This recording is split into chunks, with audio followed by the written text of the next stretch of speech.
And yes, good morning. My name's Mandy Archer. I'm one of the program administrators, and I'm going to get us started this morning with going over the renewal process.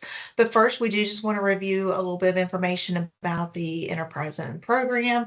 So, just a reminder, yes, if you don't mind, keep yourself muted. We will have time for questions. So, just this is a map. This is on our website where you all can see it. That does have a list of all of the zones.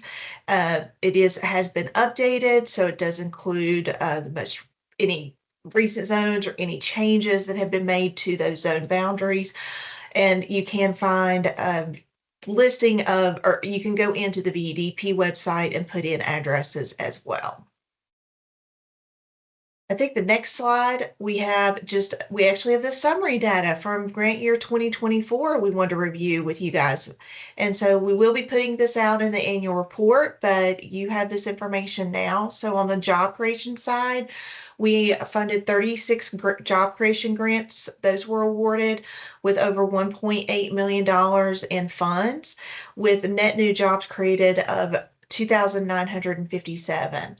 And we dispersed 117 real property investment grants with funds equaling over $11 million that were awarded, which also leveraged over $231 million in private investment. So that brought a total of a little bit more than $13.68 million in total funds dispersed for grant year 2024. And just as a reminder for the annual timeline, of course, we are in this summertime where annual reports were just completed and turned in July 15th. And now we are going to be turning to renewal applications in addition to our staff will be working on the state annual report, and then amendment applications are also due this year if they want to be retroactive. And then the cycle will begin where the end of the grant year will be happening, and we'll be looking at grant year 2025 and begin the process in January for that. So we always just like to remind you of that timeline and when grant applications are due of April 1st. But of course, today's webinar is concentrating on renewal applications for those localities that are required. So this is just a reminder, all zones initially had a designation period of 10 years. And then if your zone was designated before July 1st of 2005, you received up to 2 5-year renewal periods. If it was after July 1st, 2005, you received up to 4 5-year renewal periods. All zones have been extended for additional 4 years. And so the renewal basis is required every 5 years, and it is based off performance of the enterprise zone, the continued need, and the effectiveness of creating jobs and the qualified real property investment that's coming into the locality. So the evaluation criteria that we utilize, you will have, of course, have a application that is on the CAM system. Those will be loaded, and we'll give you some dates of when information is going to be sent to you later in the webinar. And we're going to be reviewing all the questions on that application. But before we do that, we just want to remind you that the evaluation is based off of 4 parts. It is the narrative, I guess 3 parts plus some bonus scores. So the narrative, which is 200 points, which is where we'll be spending the bulk of our time today discussing those questions in the renewal application. The impact score, which is assigned, that's up to 100 points. The distress score, which is assigned, that's up to 100 points. There is an opportunity to earn additional points, up to 75 additional points. And then all zones are required to have a minimum 250 points on their renewal application to be approved for renewal. So let's dig into the information that's going to be on the application. The first section is pretty normal for annual, if you've done your annual reports, if you've done other information. We, of course, are just making sure all that information is still the same. And so we are going to ask for the administration information. So who's that highest elected official? That may not be your local zone administrator, but is probably going to be your mayor or your county, board of supervisor person, chairperson that's in that position. Who is the chief administrative officer? Typically, the county administrator or the city manager is going to be put in that particular question. And the local zone administrator, more than likely, it's you that's on this call with us or someone that you're on the call for in their place. And then the zone description. So we do ask you to include information about the zone. We are looking for geographical information, such as how, how many acres, or definitely does it run against certain highways or roadways? Does it include certain types of industrial parks? And also, you would want to include any, or at least a little bit of information about any amendments that you've made in the last 12 months. We do offer additional location for more details about that in the renewal application, but it's just a good idea in that zone description what you may or may not have been doing during the last 12 months on any type of amendments. Continuing on, the basic information again, zone characteristics. So the zone size guideline, if you're aware, there are a few localities that may use the 7% of total land area or 7% of total population. Otherwise, you're going to be like a single locality for city, single county, that type of thing. So it's a drop-down menu that you're going to utilize for that. The next question, two, also 3, 4, and 5, does talk about the zone acreage. So we do ask you to put the total acreage of your zone in the first blank, and then the breakdown if you do have non-contiguous zones. Some of you may only have one, so you would put zeros in those remaining blanks. However, if you do have up to the 3 non-contiguous zone areas, then you would want to put the acreage of each of those areas. If for some reason you are one of those localities that uses the land area or the population size, you would complete number 6, 7, and 8, where you would put answer those questions in particular as to what is the land area, what is the population, and that information. So let's dig in a little bit to this narrative section. Let's talk about what those questions are. We have tried to take this presentation and make it exactly like the renewal application so that you can go back and reference it and what type of information can be used in each question. So just as a reminder, you have a possibility of earning up to 200 points out of 400 points on this narrative section. These questions are based off of the need, the local need, the zone impact, and the locality's capacity to implement that. There's opportunities for the locality to discuss positive and negative factors, and that may have influenced past performance and opportunities for improvement. And we will be sending you Excel spreadsheets with your state incentive utilization data for the last 5 years, and we'll discuss that a little bit on a later slide as well. So what is the first question? The first section does talk about that locality need. So the first question does discuss the key economic conditions and ongoing need for the zone. And so when you look at the renewal application, there's going to be the header, such as the key economic conditions and ongoing need. And then below that, that box where you can enter text, you're going to have a kind of what I call this teaser question, or more of a leading question in order to help you answer that particular section. So what we're looking for here are what are the key economic conditions and challenges in the locality as a whole, and how do those conditions and challenges demonstrate the locality's continued need for the enterprise zone designation? So what are some examples of those conditions and challenges? It can be your unemployment rates, distress scores, poverty levels, main employers, along with recent closures, openings, expansions. Have you had loss of industry, aging or change in population, infrastructure challenges, education, average wage earnings? And so these are just a few examples. You do not have to stick to just these conditions and challenges. Again, they're examples for you to utilize in answering the questions. And each box on the renewal application is for what we call long text format. And I'll have to ask Tori at the end if you don't mind reminding us how many characters that is, but it'll allow you to enter that data in there. Moving on to question number 2 under the locality need, what are your community and economic development goals? So what are the locality's current economic community development goals and business and industry targets? So this may change on a basis depending on if you've done a comprehensive plan, if you've had some other strategic plans done in your locality for various industries or sites or other aspects of it.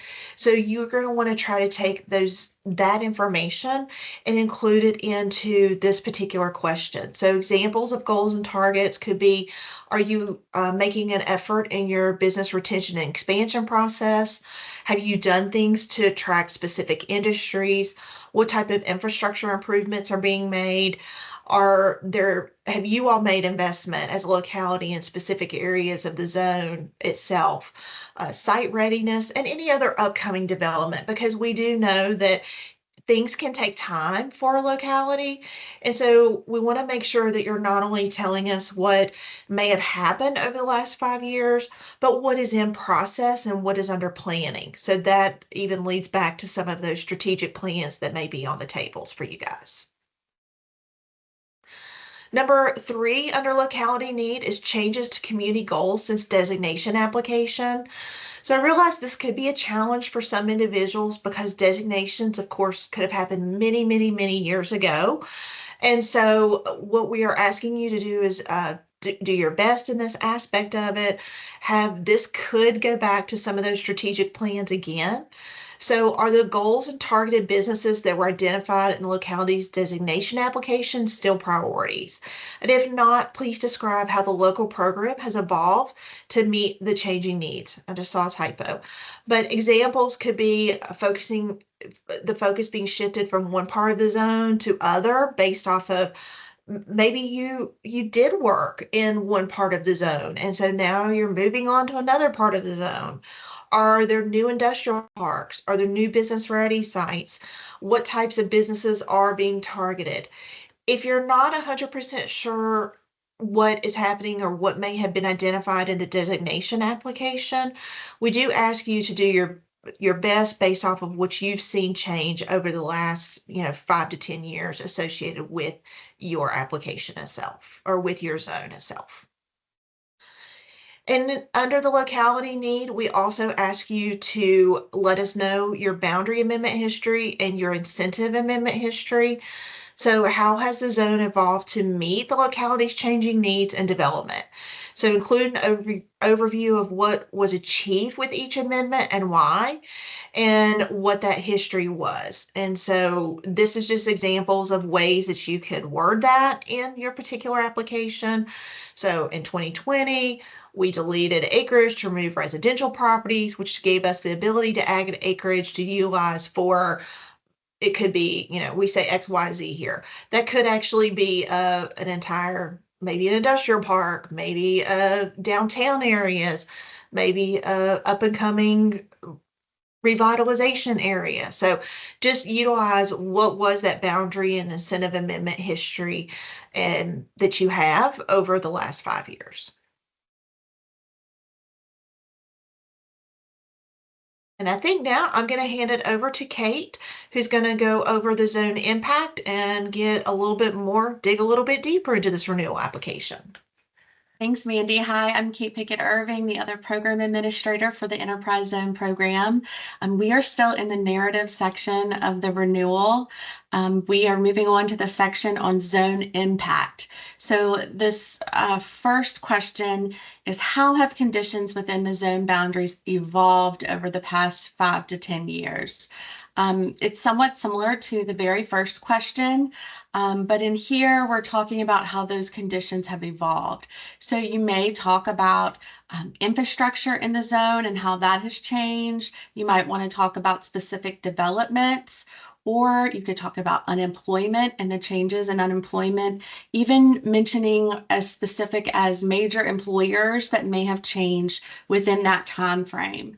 The examples that we have listed on the PowerPoint are about infrastructure and development. So one example is that the road was built for access into our new industrial park, which led to further development in the park. And then you would say another sentence or two about that development in the park. The next example, previously the area on Route 15 in the northwest part of town was the hub for commercial development, but development has moved further south on Route 15 on the southwest part of town, which includes development of XYZ. The second question in this section is for you to describe local incentive utilization during the past 5 years. What has been the impact of offering local enterprise zone incentives? So you all have those incentive charts that you fill out every year for your local annual report. This is a good time to pull those out. If you cannot find them, you can find them on our CAMS program where you can download them and get them. But you can look at those and see how utilization has been for the last 5 years. So some examples that we have here are that property tax savings for company XYZ totaled this amount in 5 years and was imperative for their development. The facade grant offered by the locality has helped to improve the overall look and feel of our downtown commercial area.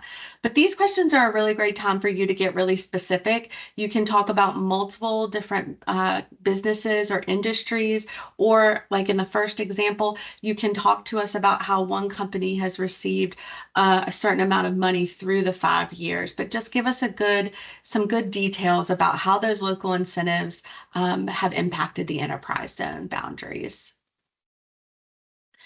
The third question is actually for you to describe any local announcements that have occurred in the zone boundaries within the last 5 years and upload copies of those in the attachment section. The easiest way to do that is to save them as a PDF and upload that into the section. These announcements do not have to be announcements about new businesses or companies opening or being created.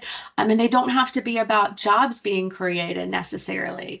It may include development of the infrastructure or development specific to districts within the zone, like the Main Street District. Maybe you previously didn't have a Main Street District, and in the last 5 years, you now do, and that's part of the enterprise zone where you're seeing some development of new businesses and jobs created. So that is what you would want to do in this section. And to go along with that, the next section is specifically on governor's announcements. Have there been or will there be any announcements within the enterprise zone from the governor's office? So if you have had announcements or you know of some that may be coming up in the upcoming months, this is where you want to upload those, tell us about them. And of course, if you have announcements that are coming up in the upcoming months that need to be confidential, you can just note that there. And of course, those will be confidential. But if you have governor's announcements, you get extra points in the renewal scoring. Number 5, state incentive effectiveness and impact. What has been the state incentives' past effectiveness in encouraging job creation and private investment? What impact have the state incentives had on local economic conditions? So these are specific examples. The first one says, the opportunity to obtain an enterprise zone grant was a strong consideration for company XYZ to locate in our area and a major influence for the other companies receiving grants over the last 5 years. Combined, these projects have an investment of over blank and a grant total of blank. Or the EZ grant was a critical component in securing XYZ company to locate in our area, and give us more information about that. And we will provide 5-year utilization data to help complete this question. So just like every year, once we have all of the grants in and we provide you utilization data for that year, how many state grants you have, how much they were, both real property investment and job creation, we will do that for the last 5 years so that you can easily look at that state utilization of the grants. Number 6 is specific to business recruitment, retention, and expansion.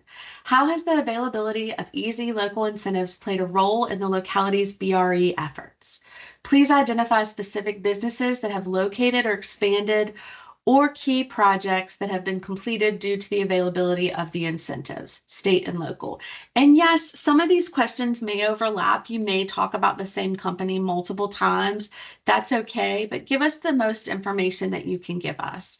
In this example, it says XYZ company used local and state EZ benefits for their phase one expansion and plan to utilize incentives in the future as they continue expansions for future development. The other example says local incentives resulted in a value of this amount and investment of this amount over the last 5 years to assist with BR and E efforts. The next question is the additional community and economic development resources. What other business or development incentives are available within the enterprise zone? Describe any funding sources or programs, public or private, that the community has been able to leverage because of the EZ program. So these are not your enterprise zone state or local incentives. These are other grant programs or funding sources. So they may be other DHCD programs, like the example on the screen. You have your Industrial Revitalization Fund, your Community Development Block Grant. Maybe your community participated in the Community Business Launch Program.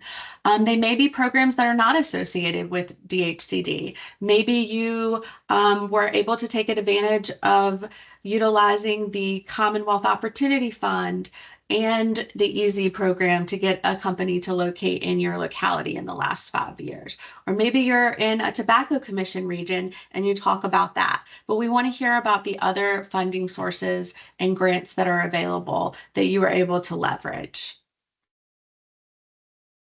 Number 8, areas of growth and investment. Where will the community make additional public improvements or experience ongoing growth by location and industry? Are these areas currently within the boundaries of the enterprise zone? If so, how will the enterprise zone affect those efforts? If not, why? So examples, a major transportation project is in the works for area 2 of the zone, which will provide access to XYZ. Maybe it's access to a specific industrial park. Maybe it's improving access to an area or a development that didn't have great access before, but now it's strengthening that development's ability to attract businesses. The other example is renovations to the industrial park are almost complete and will take the park to a tier 4 ranking. So yes, these questions are places where you can also talk about, if you've been able to utilize the business site ready program and if that's in the enterprise zone and how that's affected the enterprise zone as a whole and the areas of growth and investment within those boundaries. The final question of this section is opportunities for improvement. What are the opportunities to increase effectiveness and how will they be addressed should the zone receive a 5-year extension? So you may talk about the zone itself, and the first example says that planned further development of specific areas, industrial parks, or specific sites. You can use something specific like that, or you can also talk about how, as the LZA, you can increase effectiveness. Maybe you're a brand new LZA and you're just getting on your feet and you're in a small rural locality and you haven't had an opportunity to put forth the time and the energy needed in the enterprise zone the last couple of months when you first started. But now you're really working on marketing the zone, educating the business owners, and getting out into the community to talk about the program. This is a great time to talk about that. And if you all need any ideas about how you can increase effectiveness, you can reach out to Mandy and I, and we're happy to help with that. So now we're going to talk about the capacity to implement. This is the last part of that narrative section. So we ask you to provide zone marketing description and attach a zipped folder with media marketing materials. So any materials that you use, they can be your paper materials that are printed, if you will include a PDF of those. It can be screenshots or even a link on a Word document to your website so that we can see the materials that you are utilizing We want to know any way that you communicate the zone existence to business owners, investors, community members, and also entrepreneurs. So these are your marketing materials. And some localities will have more marketing materials and some will have less. But the whole idea of this is seeing where we are now and then seeing how we can become more effective. So let's move on to the next part of the renewal score, and that's your impact score. That is 100 points out of the total 400 points, and it's evaluated based on the population of the zone locality. So we use the 2020 population estimates from the Census Bureau and use the definitions from the Census Bureau of metropolitan, micropolitan, and rural. So rural is less than 10,000. Micropolitan population is 10,000 to 49,999, and metropolitan population is greater than or equal to 50,000. So we take the median state incentive utilization for each classification, metropolitan, micropolitan, and rural, during the past 5 years, and then we calculate the scoring as above the median at 100 points, median achieved at 50 points, below the median 25 points, and no utilization 0 points.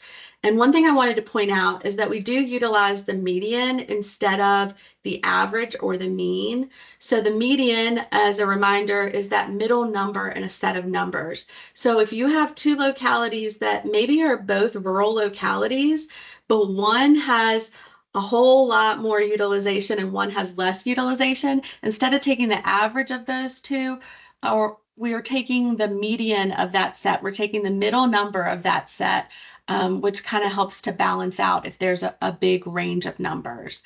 And I made a slide so that we could kind of show you how we do that. And hopefully this will help you to visualize it. So I replaced the locality names with just some filler names in there. And so this is an example of rural localities. You have the utilization for the last 5 years, and this is from last year. So we have 2019, 2020, 2022, 2020, 2021, 2022, and 2023. We have their 5-year total in column I, the 5-year average in J. K is the median of the 5-year average. So the median of the numbers that are in the rural locality section, and then what that impact score is. So if they achieve the median, then they get 50 as an impact score. If they had no utilization, they have 0 as an impact score. If they're above that median, they have 100 as an impact score. And here you can see median achieved. If they're below the median, it's 25 as an impact score. And yes, the 0.6 is the median because there were more numbers that were part of this rural section. This is all that I could fit on this page. But I hope that gives you a better idea of how those impact scores are totaled and how we get that number. The next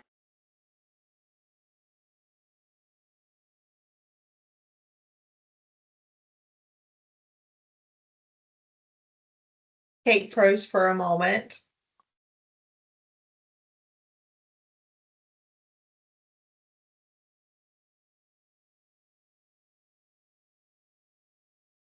Because I think Kate's the only one frozen. Is that right, Tori? Yeah, that's all I can see. Okay. So we'll talk about the distress score maybe until Kate comes back. And it looks like maybe she lost the internet. So that was really towards the end of the presentation. And I don't have it pulled up in front of me because Kate did. I will see if I can do that while we're talking about it. But do you mind talking about the distress score really quick, Tori, while I do that? Yeah, the distress score is a predetermined score for everyone. So depending on several factors, we've started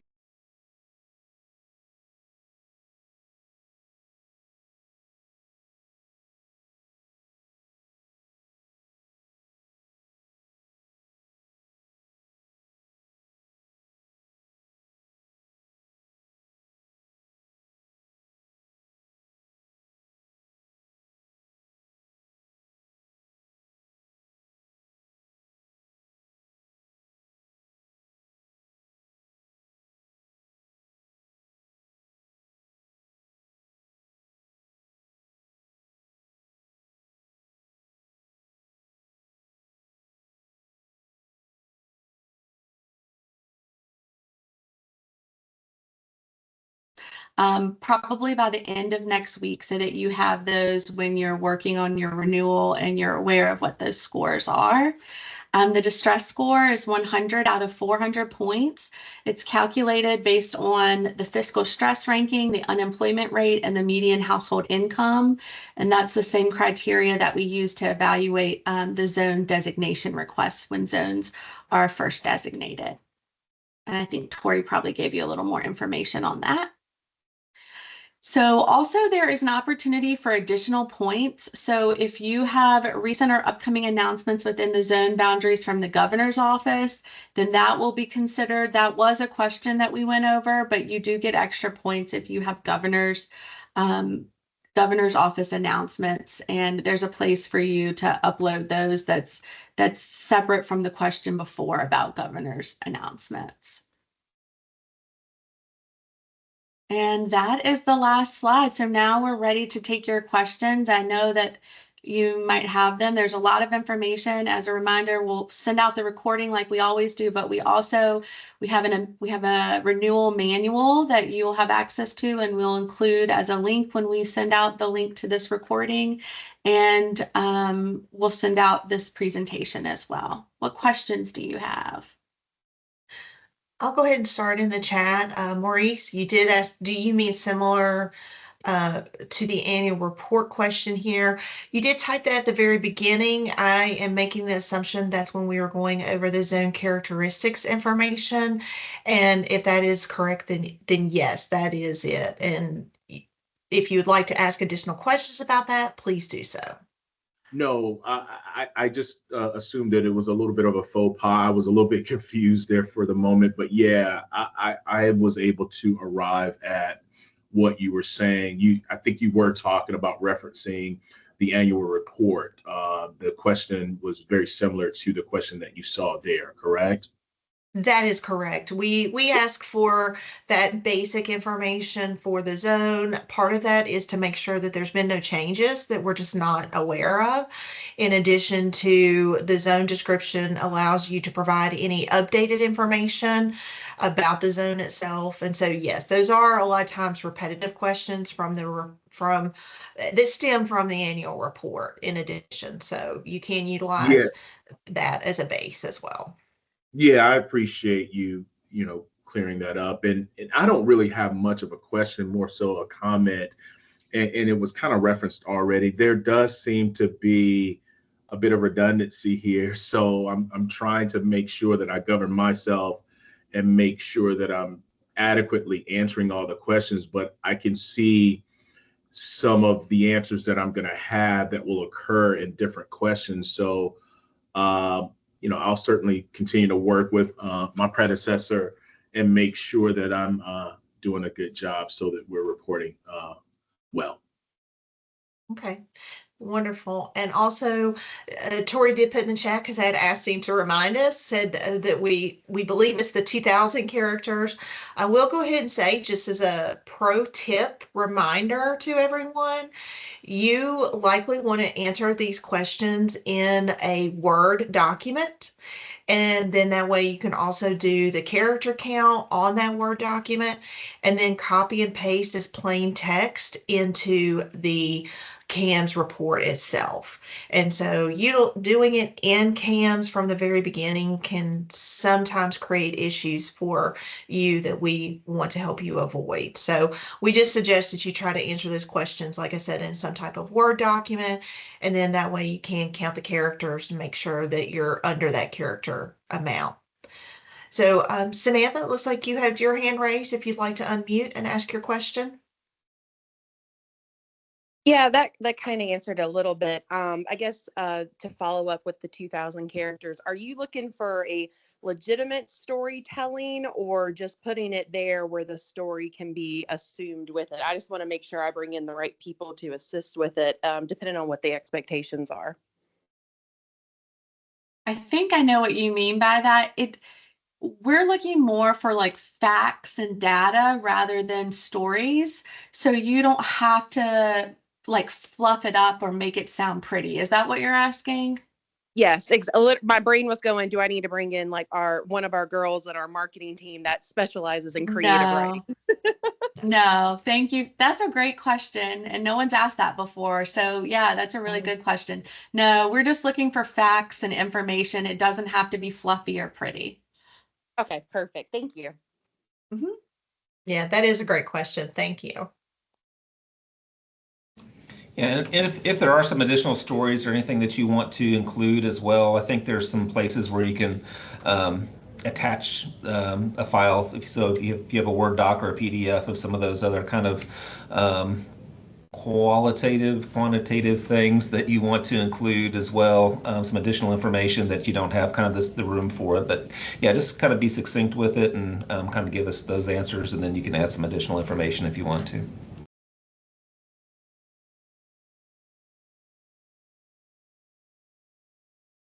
And if I remember correctly, I think there's at least two, potentially up to three locations where you can add additional attachments, such as what Tori was talking about.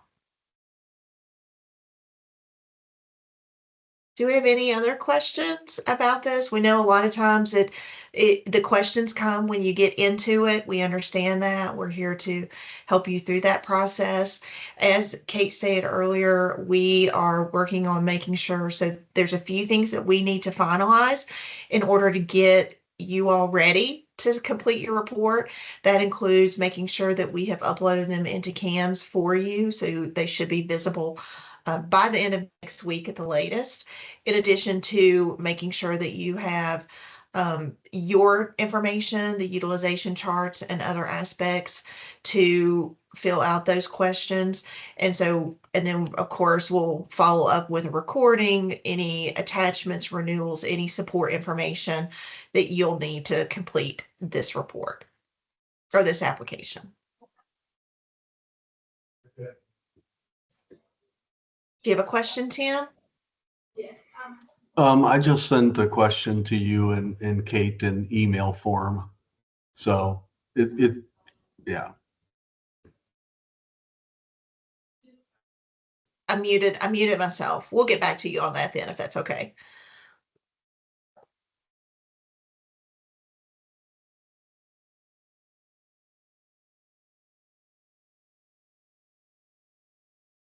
Well, if there are no other questions, feel free, you can follow up with Mandy or with me anytime. We're happy to help and answer your questions and can help walk you through any of the questions that you may have. And we'll be sending out all of that information to you late next week. So thank you so much. Y'all have a good one. Thank you for joining us today.